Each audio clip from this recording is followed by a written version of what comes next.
Search for Planet X has won for astronomers using an app to map the sky and deduce where Planet X is located.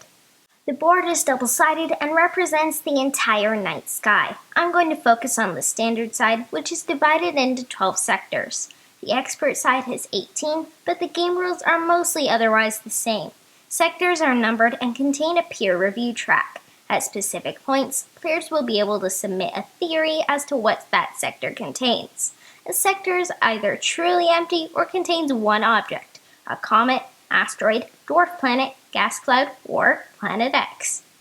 Only one device needs the app. Share the game code with everyone, then pass the device around the table so players can choose starting experience levels. This changes how much starting information you have. 0 to 12 facts. That's right, this game has built-in handicap, allowing players of different ages and skill levels to play together. On a turn, the players whose telescope pawn is furthest behind takes one of 4 actions: survey for an object, target a sector, research a topic, or locate Planet X. Afterwards, they move their pawn the indicated number of spaces. Rotate the Earth board until the yellow arrow points to the sector containing the pawn furthest behind. It's possible to have multiple turns in a row. If a theory or conference icon gets covered, then those phases are triggered. As you gain information, you'll eliminate options on your note sheet.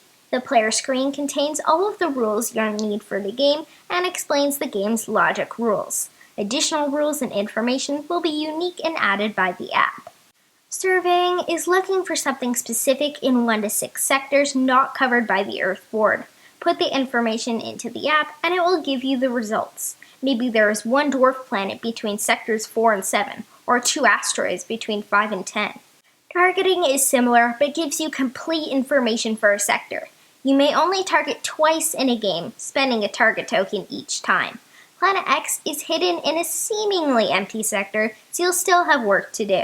All of this information gives you a clue as to what a sector has, or will allow you to eliminate some possibilities on your note sheet. Combine this with the logic rules to begin piecing things together.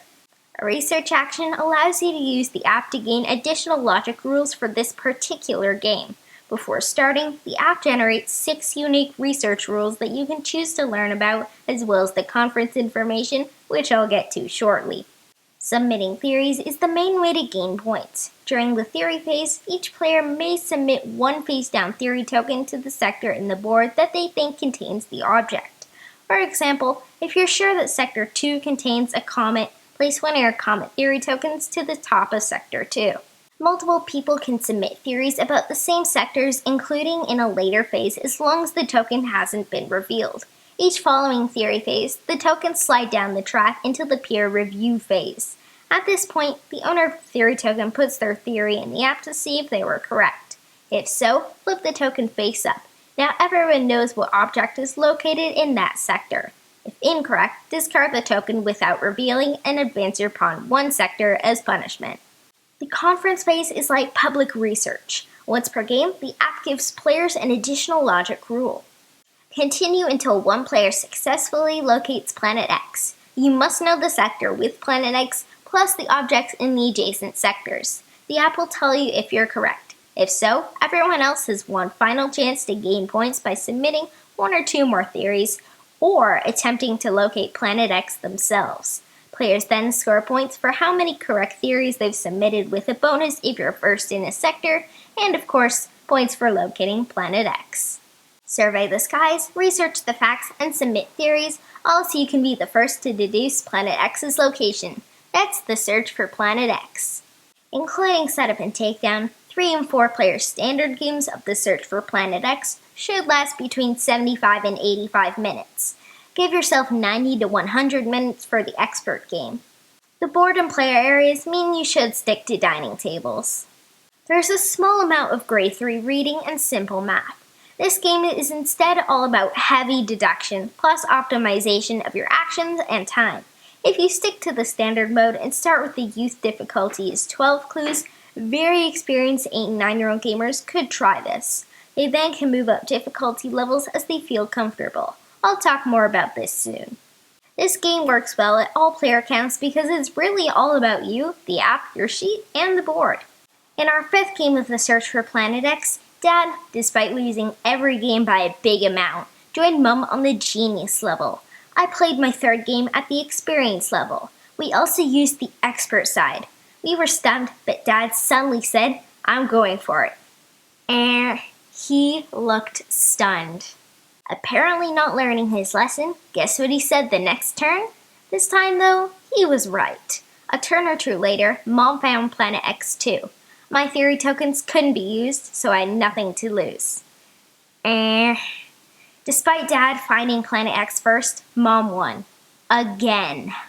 The search for Planet X uses an app. This is a deal breaker for some people, so I wanted to start with it.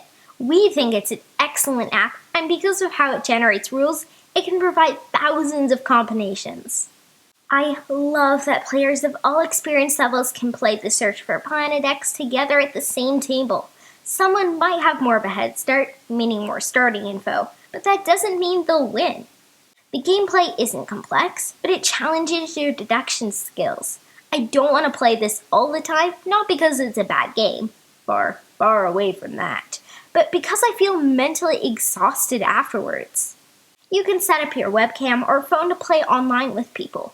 We were unable to try this before this review, but it should work just fine.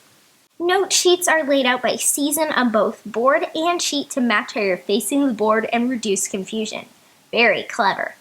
Thank goodness for the unique minis, not because they're cool, although they are, but to help colorblind people. Unfortunately, the theory tokens all have the same icon on the back, which might cause issues remembering which one is yours if the colors blend together. The graphic design is otherwise very clear. The few icons are easy to tell apart, and the reference screen is excellent. As with most screens, short people may need to stand up to see the board or reach over to move their pawn. Tall people might hurt their neck bending to look down. The inner circle on the note sheet is patterned to help distinguish opposite and adjacent sectors. I wish the outer ring was also shaded. This is a pure deduction game with very little luck. If your notes aren't clear enough for you to retrace your steps, you could be in a tough spot. This isn't a knock for me, but it could be for you and your family/group. The search for Planet X has tons of replayability, plays well at all counts, and allows people to play no matter their skill and/or experience.